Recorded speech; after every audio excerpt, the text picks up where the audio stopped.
Saya mahu berbincang dengan Dr. O. A. Sun, Fellow Kanan Institut Perhubungan Antarabangsa Singapura yang menyertai saya menerusi telefon sekarang.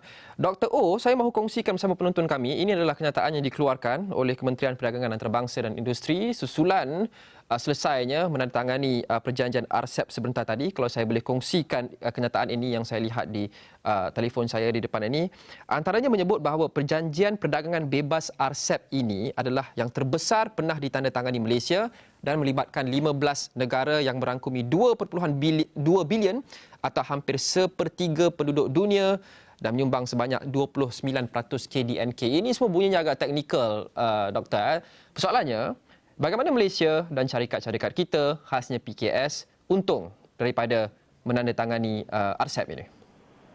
Seperti apa yang diperkatakan, ini merupakan satu perjanjian perdagangan bebas yang sangat besar, yang terbesar di dunia.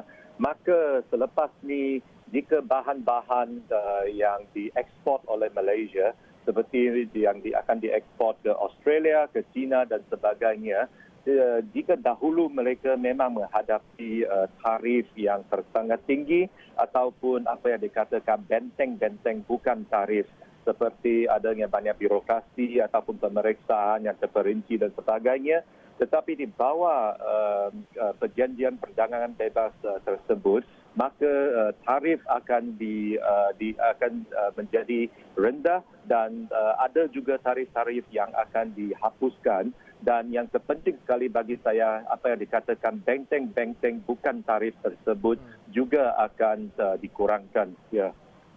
Tarif sudah tentu bermakna adalah satu bentuk bayaran ataupun cukai yang kita bayar untuk mengeksport barangan kita ke luar negara. Jadi kalau tiada tarif, ia akan menguntungkan dan menjimatkan kos syarikat-syarikat yang mengeksport barangan keluaran Malaysia ke luar negara. Tapi Doktor, kita buka pasaran negara-negara, 14 negara anggota yang menandatangani RCEP ini terbuka untuk kita eksport barang, tiada tarif ataupun menghapuskan semua halangan dan sebagainya, itu bagus. Tapi pada masa yang sama, kita juga buka pintu kita untuk barang-barang, lebih banyak barang-barang import dari negara luar, China dan sebagainya untuk masuk ke Malaysia.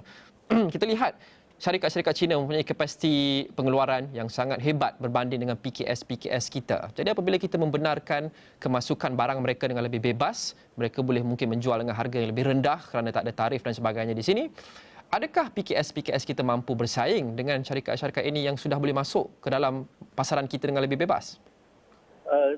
Kemasukan ke semua bahan-bahan dari China ini bukannya satu perkara yang sekarang sahaja. Dia sudah berlaku kebelakangan 10 tahun dan sebagainya. Tetapi jika kita juga dapat mengekspor bahan-bahan kita ke China, maka ini akan meluaskan market-market untuk PKS kita. Dan juga bukan sahaja China, di Australia dan di negara-negara ASEAN yang lain. Jadi sekarang adanya wabak COVID ini, jadi semua perdagangan, jangan kita kata perdagangan bebas, perdagangan juga tahap perdagangan adalah sangat rendah. Jika adanya volume-volume semua perdagangan ini memang akan membantu perkembangan ekonomi Malaysia secara keseluruhan. Dan juga jika kita dapat mengukuhkan dan memercut apa yang dikatakan consumer spending kita, jadi ini juga akan memercut ekonomi kita.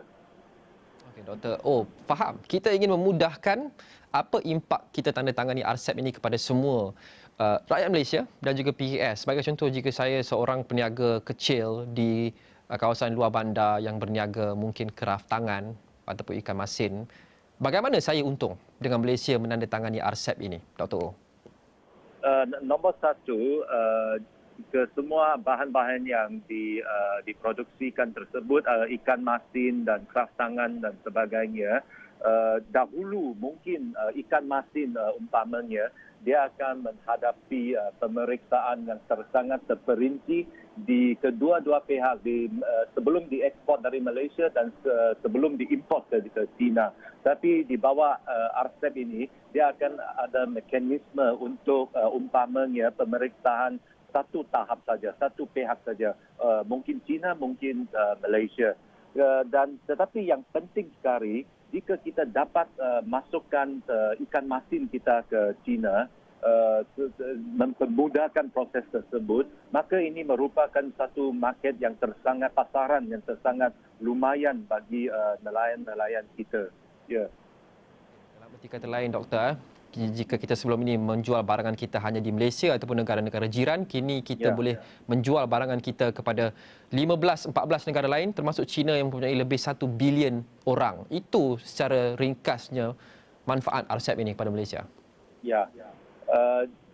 Jadi ada lagi kita dapat apa yang dikatakan inovasi-inovasi di negara China ataupun di negara Australia dan sebagainya. Juga kita perlu apa yang dikatakan learn from the negara-negara tersebut supaya kita dapat mempertinggikan tahap produksi kita supaya untuk lebih mudah untuk memasuki pasaran-pasaran mereka.